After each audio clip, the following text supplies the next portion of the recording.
कोकणातील प्रत्येक घडामोडींचे लाईव्ह अपडेट पाहण्यासाठी आताच कोकण कट्टा लाईव्हच्या सोशल मीडियाच्या सर्व प्लॅटफॉर्मला लाईक, फॉलो आणि सबस्क्राईब करा.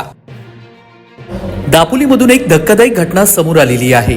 दापोली येथील डॉक्टर बाळासाहेब सावंत कोकण कृषी विद्यापीठाच्या कृषी महाविद्यालय दापोली येथील चतुर्थ वर्षामध्ये शिक्षण घेत असलेल्या एका विद्यार्थ्याच्या त्याच्याच वर्गातील 3 विद्यार्थ्यांनी शारीरिक आणि मानसिक छळ केल्याची तक्रार विद्यार्थ्यानं महाविद्यालयाच्या सहयोगी अधिष्ठाता यांच्याकडे केली आहे.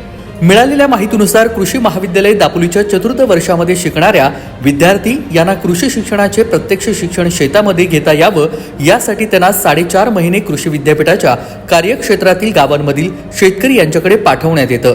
विविध गावात राहून हे विद्यार्थी शेतीचे धडे घेत असतात. सोबतच शेतकऱ्यांना विद्यापीठानं केलेल्या संशोधनाची माहिती देतात. अशाच 11 विद्यार्थी यांचा एक गट रायगड जिल्ह्यातील माणगाव तालुक्यातील एका गावामध्ये कार्यरत होता. त्यातील एक विद्यार्थ्याला याच गटातील अन्य 3 सहकारी विद्यार्थी त्रास देत होते. मात्र या विद्यार्थ्याच्या वडिलांना हृदयविकाराचा त्रास होत असल्यानं त्याने या त्रासाबाबत त्यांना माहिती दिली नाही. त्याच्या ह्या 3 सहकारी मित्रांनी या गावात प्रशिक्षण घेण्यासाठी गेल्यावर 3ऱ्या दिवसापासून या मुलाला शारीरिक आणि मानसिक त्रास देण्यास सुरुवात केली.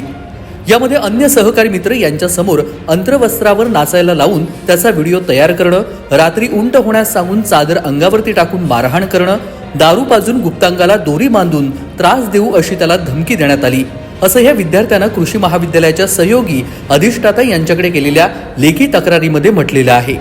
या तक्रारीची चौकशी करण्यासाठी कृषी महाविद्यालयाचे सहयोगी अधिष्ठाता डॉक्टर मकरंद जोशी यांच्या अध्यक्षतेखाली एक समिती गठीत करण्यात आली आहे. त्यामध्ये सदस्य म्हणून डॉक्टर आनंद मयेकर, रावे कार्यक्रम प्रमुख, डॉक्टर जीवन आरेकर कार्यक्रम अधिकारी, आर.एस. गुजर सहाय्यक कुलसचिव यांचा समावेश आहे. आणि या समितीनं सर्व 11 विद्यार्थी यांच्याकडून माहिती घेतली आणि मिळालेल्या प्राथमिक माहितीच्या आधारे या विद्यार्थ्याला त्रास देणाऱ्या 3 विद्यार्थ्यांना अन्यत्र पाठवण्यात आल्याची माहिती आहे. याबाबतची माहिती कृषी महाविद्यालयाचे सहयोगी अधिष्ठाता डॉक्टर मकरंद जोशी यांनी दिली.